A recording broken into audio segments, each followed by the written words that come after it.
अस्सलाम वालेकुम नाज़रीन, आपके program mind and body with doctor Asim Shah के साथ आपका मेज़बान डॉक्टर आसिम शाह हाज़िर है। नाज़रीन, पिछले कई प्रोग्रामों में हम बच्चों के नशो-नुमा के बारे में बात करते रहे हैं, पेरेंटिंग के बारे में बात की, ब्रेन डेवलपमेंट के बारे में बात की, सिबलिंग राइवलरी के बारे में बात की और अब वक़्त आता है डिसिप्लिन के बारे में बात करने का। और डिसिप्लिन जो है वो कई लोग डिसिप्लिन को पनिशमेंट के बराबर समझते हैं या डिसिप्लिन को समझते हैं कि ये पनिशमेंट की एक किस्म है। हम कोशिश करेंगे कि हम डिसिप्लिन के बारे में बात करें पनिशमेंट के हवाले से नहीं, पॉजिटिव डिसिप्लिन के हवाले से। पॉजिटिव डिसिप्लिन क्या है? पॉजिटिव डिसिप्लिन एक तरीका है बच्चों को टीच करने का कि जिसमें हम उन्हें बताते हैं कि कौन सा बिहेवियर, कौन सा आपका जो बिहेवियर है वो एक्सेप्टेबल है, वो हम कबूल कर सकते हैं, जिसमें कोई एतराज़ नहीं है हमें, और उस पे हम फोकस करके बच्चों को हम इनकी नशो-नुमा करते हैं। अब वो हम कैसे करते हैं? हमारे तो एक्सपर्ट बताएंगे, लेकिन थोड़ा सा मैं बताते चलूं। वो हम करते हैं कम्युनिकेशन से, सही तरह की कम्युनिकेशन जिसको हम इंग्लिश में इफेक्टिव कम्युनिकेशन कहते हैं। वो हम करते हैं म्यूचुअल रिस्पेक्ट से। वो हम करते हैं कोई अगर बिलीफ हम समझते हैं या बिहेवियर हम समझते हैं कि इनअप्रोप्रिएट है, उसको आइडेंटिफाई करने से करते हैं। वो हम करते हैं पनिशमेंट की बजाय सोल्यूशन पे फोकस करने से, और वो हम करते हैं इनकरेजमेंट से, प्रेस से। तो अपने मेहमानों की तरफ चलते हैं। हमारे पहले मेहमान हैं doctor Mohammad Zeeshan, Nishtar medical college के ग्रेजुएट हैं, चाइल्ड साइकियाट्रिस्ट हैं, इस वक्त असिस्टेंट क्लिनिकल असिस्टेंट प्रोफेसर हैं रटगर यूनिवर्सिटी में। Welcome to the show sir. Thank you. हमारे दूसरे मेहमान नसरुल रूपानी साहब हैं, जो कि रूपानी फाउंडेशन के चेयरमैन हैं और इब्न सीना के बोर्ड ऑफ डायरेक्टर के भी चेयर हैं। Welcome sir. Thank you sir, thank you. ठीक, तो हम बात करेंगे डिसिप्लिन के बारे में, जिसमें कि पॉजिटिव डिसिप्लिन पे हम फोकस करेंगे। तो पहले अगर आप चाहें ज़ीशान, तो थोड़ा सा बताएं कि डिसिप्लिन क्या है और पॉजिटिव डिसिप्लिन क्या है। Thank you doctor Shah for कि इतना अच्छा और अहम टॉपिक आप एड्रेस कर रहे हैं। तो डिसिप्लिन ये होता है कि हम बच्चे को ये सिखाएं कि जो क्या गलत है और क्या सही है, ठीक है, तो इसके बारे में तमीज देनी है। लेकिन इस तरीके से हो, जब हम पॉजिटिव डिसिप्लिन की बात करते हैं तो इस तरीके से हो कि बच्चे और पेरेंट्स में करीबी पैदा हो, ना कि दूरी पैदा हो। तो ऐसी क्या चीजें हैं जिससे जो करने से करीबी पैदा हो, उसको मैं कहता हूँ पॉजिटिव डिसिप्लिन है। और ऐसी क्या चीजें हैं जिसको करने से पेरेंट्स की इंटेंशन सही होंगी, उनका होगा कि बच्चे को सीखना चाहिए, लेकिन तरीका जिस तरह से करे उसमें दूरी पैदा होगी, तो उसको मैं कहता हूँ नेगेटिव डिसिप्लिन या पनिशमेंट। जी डॉक्टर शाह। ठीक है। अच्छा नसरुल भाई, ये बताएं कि आप इतने स्कूल्स आप लोग चला रहे हैं एलिमेंट्री लेवल के, उसमें आप क्या देखते हैं कि खासकर हमारी community, are we focusing on positive discipline or are we still doing negative discipline? Sir, thank you for giving me this opportunity to discuss this. I think before we even talk about discipline, I think I want to address something that's I think is important. कि इस वक्त क्या जो हम देख रहे हैं कि जैसे हमें हमारी जिंदगी में कुछ चीजें, कुछ आशाएं से नहीं मिली थी, तो हम चाहते हैं कि हमने बच्चों को बेस्ट दें। तो हम उस बेस्ट देने के चक्कर में हमने बच्चों को बहुत फ्रीडम दे दी है। हमने बच्चों के लिए, बच्चा मांगता कुछ है, हम उसको 10 चीजें दे देते हैं।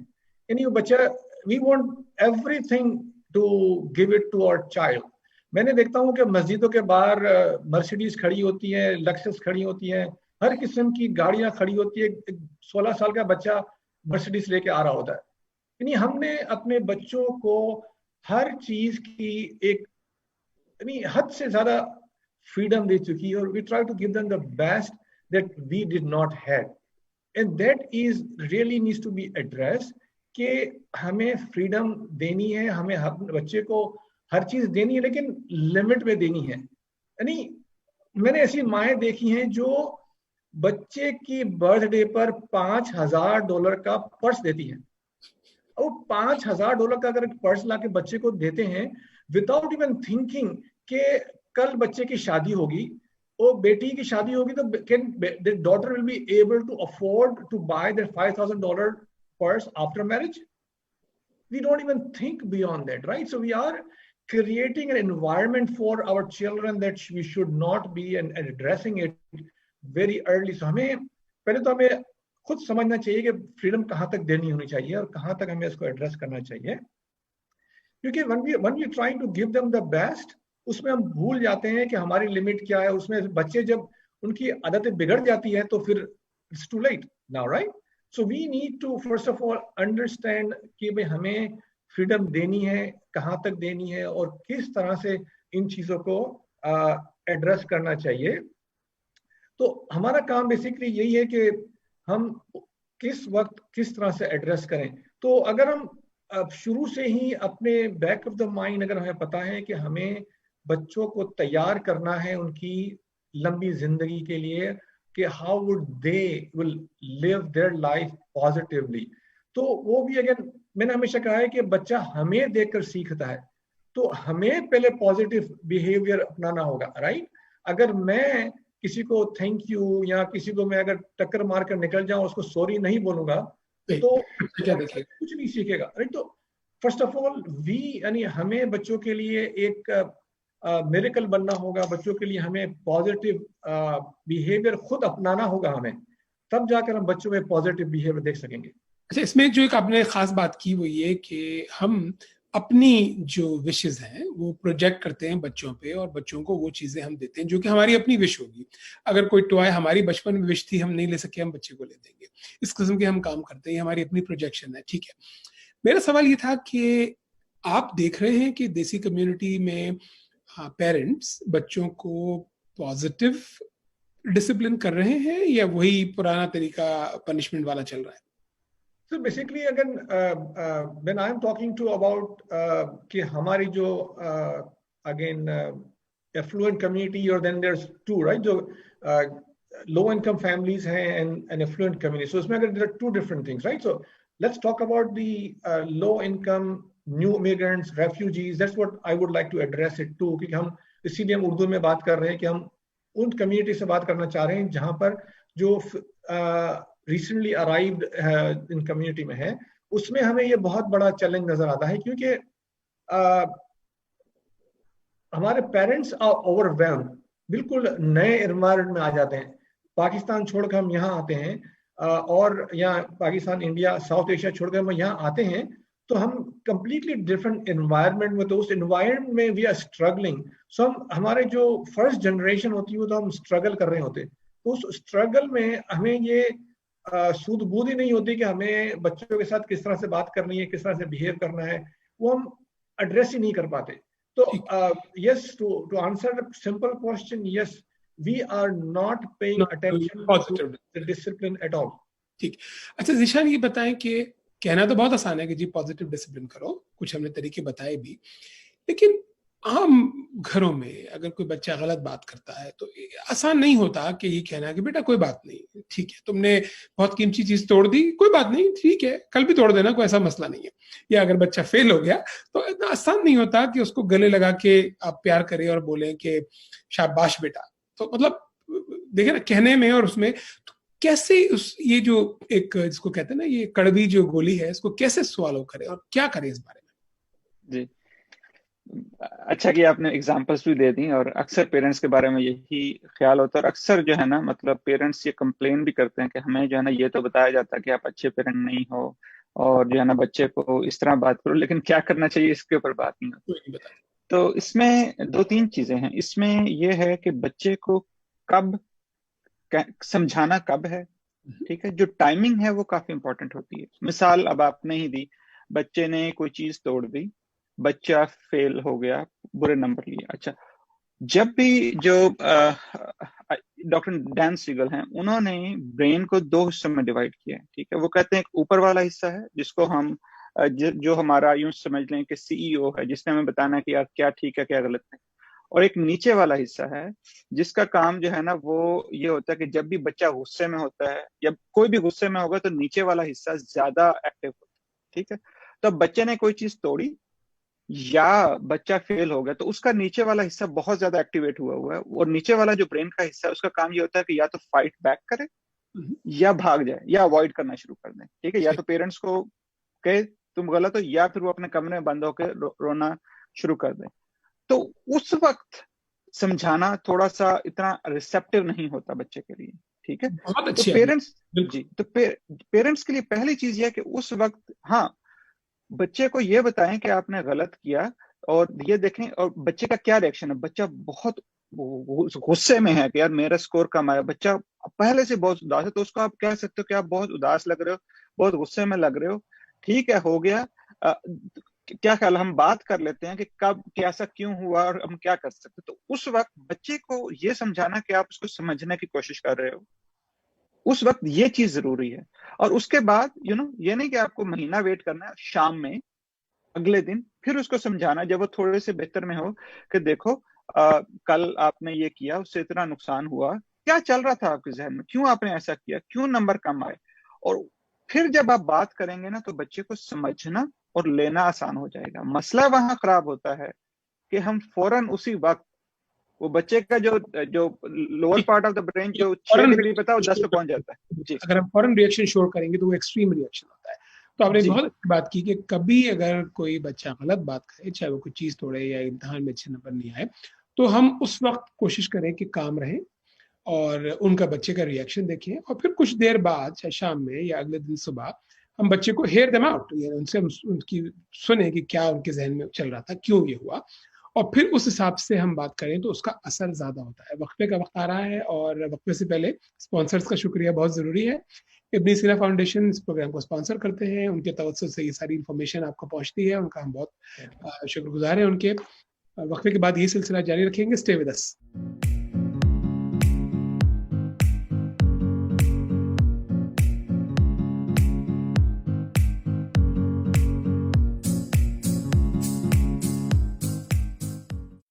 We have expanded our clinics from one small clinic to 7 community clinics across the greater Houston and Port Arthur areas. My name is Dr. Spencer Wood, and our goal is to provide high quality, affordable care for the community. इब्न सीना में primary care doctors के अलावा बहुत सारे specialist भी available है, जैसे कि cardiology, dermatology, psychiatry, podiatry, neurology, nephrology और दीगर स्पेशलिस्ट मौजूद है जो आपकी सेहत की टेक केयर कर सकते हैं। We are providing services like preventive care, including exams and dental cleanings, counseling and psychotherapy.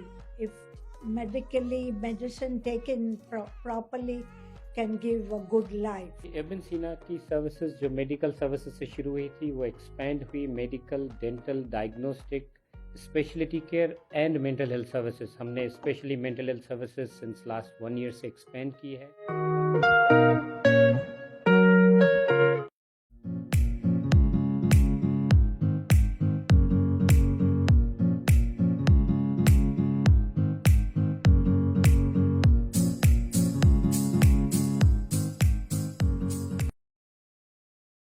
Welcome back नाज़रीन। वक्फे से पहले हम बात कर रहे थे पॉजिटिव डिसिप्लिन की कि क्या तरीके हो सकते हैं। बड़ी अच्छी मिसाल दी ज़ीशान ने इस बारे में।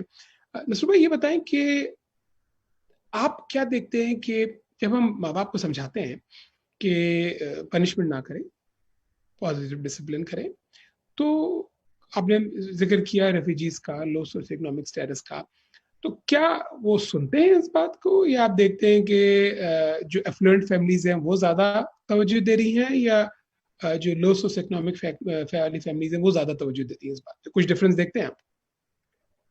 Sir, before I do that, answer your question, I would like to address one more thing. I think जो सबसे important चीज है जो इस discipline में या parenting में आती है, was reaction of the parent. How do we react? This is the key. अगर हमारा जो रिएक्शन है वो बच्चे पर कैसे इम्पैक्ट करता है, वो सबसे इम्पोर्टेंट है। कि हम अगर अपने आप को काम रखें और अपने आप को हम इस तरह से प्रेजेंट करें कि बच्चा कुछ हमसे सीख रहा है उस वक्त, राइट।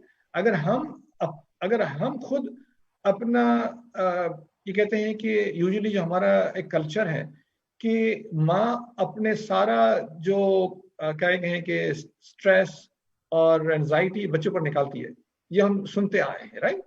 तो अगेन वो चीजें भी एड्रेस करना जरूरी है, क्योंकि वो माँ is frustrated with 5 children in the house, दिन भर खाना पकाना है, सफाई करनी है, मियाँ को संभालना है, तो she is already so overwhelmed with the stress and anxiety, तो बच्चा, तो वहां पर तो पॉजिटिव डिसिप्लिन की बात करना ही मुश्किल है। तो बात आती है रिएक्शन पर अगेन। तो reaction is very very critical. How do we react to the situation and how do we react to the child is that critical. So we have to manage. So it's a managing ourselves. It's a management of our mental status. How do we manage ourselves and how do we react to the child. तो again जो मैं कह रहा हूँ कि जो low income families हैं वहाँ तो we have several addresses, several challenges what I meant to say, कि हर घर में 4-5 बच्चे होते हैं और माँ अकेली होती है, बच्चों को भी ख्याल रखना होता है और फिर उनके मियाँ का भी ख्याल रखना होता है। तो वो उस वक्त इतने और जब भी फर्स्ट जनरेशन हम यहाँ आते हैं तो हम खुद अपने सेल्फ स्ट्रगल कर रहे होते हैं, तो हम उस स्ट्रगल के दरमियान ही हमारी लाइफ चली जाती है। तो हम उस चीजों पर एड्रेस कर ही नहीं पाते हैं जो इम्पोर्टेंट है। अगर हम टॉक अबाउट नेगेटिव और positive discipline, we don't even address discipline because we are so occupied by just bringing the food on the table. ठीक, अच्छा दिशान, पॉजिटिव डिसिप्लिन की हम बात कर रहे हैं और पॉजिटिव डिसिप्लिन का ये प्रोग्राम जो या ये जो तरीकाकार है ये साइकोलॉजिस्ट जेन नेल्सन ने निकाला था, जैसे आपको बताया, और ये एडलर के काम पे था या फिर ये कि ड्रेकस के काम पे था, और उनका पर्पस सारी बात यही था कि दुनिया में अच्छी नशोनुमा बच्चों की हो और एक अच्छा रिस्पेक्टफुल कम्युनिटी बने और वो हो। अब आप ये बताएं कि जब आप पेरेंट्स को ये बताते हैं पॉजिटिव डिसिप्लिन की टेक्निक्स जो हमने कुछ जिक्र भी की, रिएक्शन क्या होता है पेरेंट्स का? एक्सेप्ट करते हैं, वो नहीं करते, क्या रिएक्शन होता है? I think as a clinician, doctor Shah मेरे से पूछें तो अगर तो आप ये उन्हें शो करवाएं कि आप उनको जज कर रहे हैं, ठीक है, तो देन रिएक्शन थोड़ा सा डिफेंसिव होता है, ठीक है। तो इसमें as a clinician, as a friend, जो सबसे अहम चीज ये होती है कि जिस तरह मैंने पहले बताया ना, इनसाइड आउट, हम बच्चे के बारे में हम कह रहे हैं ना कि इनसाइड आउट, इसी तरह एज अ क्लिनिशियन मैं अपने आप को बार बार ये करा रहा था कि मैंने भी पेरेंट की इनसाइड आउट को देखना कि पेरेंट ऐसा क्यों कर रहे हैं। अब पेरेंट्स जो डांटते हैं वो इसलिए डांट रहे हैं ना कि उन्हें लग रहा है कि अगर हम बच्चे को नहीं डांटेंगे तो ये गलत रास्ते पे चला जाएगा, ठीक है। तो आप अगर इस अप्रोच पे आते हो कि आप बताते हो कि जो ना आप बच्चे का इतना ख्याल रख रहे हो, इतना केयर कर रहे हो और आपसे अच्छा कोई भी उसका ख्याल नहीं रख सकता, ठीक है, तो आप जो उसकी इंटेंशन है जिसकी वजह से वो ये कर रहे हैं, आप उसको अगर पहले एड्रेस करो और फिर उन्हें बताओ कि अच्छा इस तरह नहीं, इसको ऐसे कर लो। फिर हमने देखा है कि पेरेंट्स रिसीव करते हैं, लेकिन अगर हम शुरू से ये बताएं कि नहीं इसको ऐसे नहीं ऐसे करना चाहिए, ये आप गलत कर रहे हो, तो फिर थोड़ा सा रिएक्शन आता है।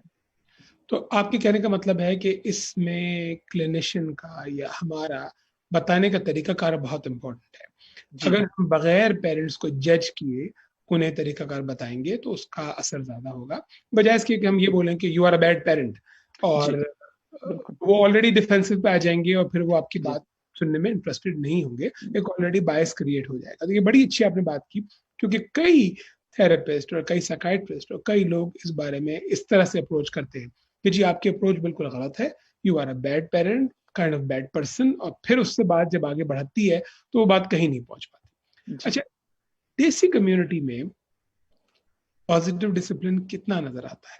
नजर आता है, नहीं आता? कुछ बेहतर हो रहे हैं हालात आपकी एजुकेशन की वजह से और हमारी एजुकेशन की वजह से और लोगों की एजुकेशन की वजह से? Zishan freeze up हो गया। Please Zishan भाई, नहीं, I think I would let Zishan to address. मैं sure और बात आ रही, लेकिन after you please। जी, आई थिंक इसमें देखें, मैंने आपको कुछ चीजें पहले ये अगेन एज अ क्लिनिशियन, अब मैं एज अ साइकियाट्रिस्ट थोड़ा सा आपको उसमें मेरे लिए जानना ये जरूरी है कि पेरेंट्स जो ऐसा कर रहे हैं, ठीक है ना, वो क्यों कर रहे हैं, क्योंकि they brought up in that way, ठीक है। और फिर जिस तरह मैंने आपको कॉन्सेप्ट दिया था ना, गोस्ट इन द नर्सरी, ठीक है, तो आप पेरेंट्स को पहले समझते हो उनकी अपनी लाइफस्टाइल को, क्योंकि और पेरेंट्स जो यहाँ पे आए हैं वो ज़ाहिर बात है अच्छे के लिए आए हैं यहाँ पे, ठीक है, लेकिन उनको ये अंदाजा ही नहीं होता कि जो उनके साथ पहले हो चुका है वो अभी तक उनको इंटरफेयर कर रहा है, ठीक है। तो आप ये तो आप वो सेम बिहेवियर आप देखते हो यहाँ पे, मतलब जो देसी पेरेंट्स हैं उनमें यही कि बच्चों को जो है ना वो बड़ा स्ट्रिक्ट रखना और जो है ना वो फोकस करना कि यू हैव टू आपने नंबर इतने लेने हैं फलां बच्चा, तो ये पैटर्न तो हम देख रहे हैं। माँ बाप हमारे तो देसी पेरेंट्स चाहते हैं हर बच्चा डॉक्टर बने, वो हो नहीं सकता। जी जी, लेकिन आप उनको अगर ये देखो ना कि यार ये ऐसा क्यों कर रहे हैं, ठीक है, और फिर आप उनको बताओ कि यार देखो आप आए हो, आप सक्सेसफुल करना चाह रहे हो, लेकिन देयर आर डिफरेंट वेज। और यहाँ पे one more thing, it's a very interesting phenomena, इसको हम बोलते हैं बैम्बू सीलिंग। बैम्बू सीलिंग जो है इस फ्रॉम द सीलिंग इफेक्ट, ये हमारे देसी पेरेंट्स में काफी, देसी और चाइनीज पेरेंट्स में काफी देखा गया कि जो हमारे पेरेंट्स जो पाकिस्तान से या दूसरे कंट्री से आते हैं काफी सक्सेसफुल होते हैं वहां पे, ठीक है, मतलब डॉक्टर्स हैं, अच्छे नंबर लिए। यहाँ पर वो जब आ जाते हैं तो वो काफी मेहनत करते हैं, बट वो कॉर्पोरेट लेवल पे पहुंच नहीं पाते। सो दे ऑलवेज फील कि देयर इज अ सीलिंग के जिसको क्रॉस नहीं कर पाते। और उसको ओवरकम करने के लिए वो बच्चों को शुरू से ही जो है ना वो हर जो चीज जो वो करवा सकते हैं वो करवाते हैं, ताकि उनके बच्चे वो इतने स्ट्रांग हो जाएं कि वो उस सीलिंग को क्रॉस कर जाएं। और उनको ये नहीं एहसास होता है कि उस सीलिंग को क्रॉस करने में वो रिलेशनशिप खराब हो रहा है, ओवर कंपनसेट कर रहे हैं, और जिसमें ओवर कंपनसेट कर रहे हैं। जी, तो पैटर्न हम वो देख रहे हैं, लेकिन एजुकेशन से जिस तरह नसरू भाई कह रहे हैं इस तरह के बिल्कुल फर्क पड़ता है, क्योंकि ये पेरेंट्स इतनी मेहनत करके अपना मुल्क छोड़ के यहाँ पे आए हैं, और अगर उनमें ये बताएं कि आप सक्सेस के पीछे आए हो और सक्सेस के लिए ये चीजें करनी जरूरी हैं, तो आई एम प्रीटी श्योर कि they will listen to it. Nasru भाई इसमें आप क्या ऐड करेंगे? सर इसमें जो डॉक्टर जीशान ने जो बात की उससे मुझे दो बातें और याद आ गई जो I would like to address if you allow me to. एक तो है कि जो हमारा जो डिसिप्लिन है, रेगुलर डिसिप्लिन जो है, वो हमें मस्जिद से शुरू होता है। मस्जिद में हम जब जाते हैं, मुझे आज तक याद नहीं है किसी ने धक्का मार के सॉरी बोला हो, सिंपल सी बात है, राइट। अगर वो यानी हमारा जो डिसिप्लिन है वो हमारे कल्चर से शुरू होता है, जो हमें वहां देखना चाहिए कि हाउ, और हम अपने बच्चे को वहां डेली लेके जाते हैं, हम जुम्मे को लेके जाते हैं, बच्चों को देखते हैं, बच्चे हमारे वहीं से डिसिप्लिन सीखते हैं। तो how do we learn from the environment that we live in, and that's what we always address के हम कहते हैं कि it takes a village to raise a child, so it's a community who raises that child, so सारा community impact वो बच्चे पर आता है। दूसरी बात जो मुझे डॉक्टर जीशान से बात से याद आई कि इस वक्त जो मैं हमारे एफ्लुएंट कम्युनिटी में देख रहा हूँ, वो बड़ा चैलेंजिंग है इस वक्त, doctor Asim Shah and doctor Zeeshan that I like to address here, कि हर पेरेंट्स अपने बच्चे को यूज कर रहे हैं to compete other families, like उसके बच्चे ने ये किया तो मेरे बच्चे को उससे ज्यादा बेहतर करना है, उसने अगर 2 एक्टिविटी की है तो मेरे बच्चे को 4 एक्टिविटी करनी है। तो वो दिन भर अपने बच्चों को दिखाने के लिए, अपनी ताकत दिखाने के लिए, अपनी I think I don't want to say thing, but अपनी पावर दिखाने के लिए बच्चे को वो कहते हैं कि भाई तू ये भी कर, ये भी कर, ये भी कर, ये भी कर, और वो बच्चों को यूज करते हैं अपना पावर दिखाने के लिए। I am sorry, this may not a good word to say, कि कोई प्रोजेक्शन है, अपनी ख्वाहिशात की प्रोजेक्शन है। Thank you sir. तो हम अपनी प्रोजेक्शन के चक्कर में मैंने देखा है families compete with each other and use our children to compete, and that is very ये हम भूल जाते हैं कि इस कंपटीशन से, इस प्रोजेक्शन से बच्चे में कितनी महरूमी आ सकती है। जी, ठीक है, थैंक यू सर। तो ये बड़ी इंपॉर्टेंट बातें आप दोनों ने बताई कि डिसिप्लिन जरूरी है, पॉजिटिव डिसिप्लिन की बहुत अहमियत है, पॉजिटिव डिसिप्लिन होना चाहिए, और पॉजिटिव डिसिप्लिन जो है उसके बेतहाशा तरीके हैं, लेकिन उसमें mutual respect, communication, role model बनना और बच्चों को लिसन करना। और अगर खासकर जब हम समझते हैं कि बच्चे ने कोई गलती की है, गलत काम किया है, उस वक्त उसको एड्रेस ना करें, थोड़ा सा टाइम दें, उनको स्पेस दें, उनको ब्रीथ करने दें। फिर जब सूरत हाल बेहतर हो, कुछ घंटों बाद, कभी कभी अगले दिन सुबह शाम में हम उनसे डिस्कस करें, बच्चों से डिस्कस जरूर करें। ये मतलब नहीं है कि आप उसको निगलेक्ट करें, आप उसको डिस्कस करें, लेकिन कुछ टाइम देके उसके साथ वो करें। और दूसरा ये कि अपनी जो प्रोजेक्शन है वो हम बच्चों पे ना लाएं, क्योंकि अक्सर हम ऐसा करते हैं कि अपनी प्रोजेक्शन बच्चों पे लाते हैं और अपनी तमन्नाएं, अपनी ख्वाहिशात बच्चों में हम चाहते हैं कि वो पूरी हो। तो इससे हमें गुरेज करना चाहिए। नाज़रीन, गुफ्तगू इतनी अच्छी है कि मजीद करते रहें, लेकिन प्रोग्राम का टाइम खत्म हो रहा है। आधे घंटे का प्रोग्राम है, ऐसे निकल जाता है। बहुत शुक्रिया अपने मेहमानों का, नसरुल रूपानी साहब, डॉक्टर जीशान आप दोनों का बहुत शुक्रिया, बहुत अच्छी बातें की, and thank you very much for joining. अगले प्रोग्राम तक के लिए अल्लाह हाफिज।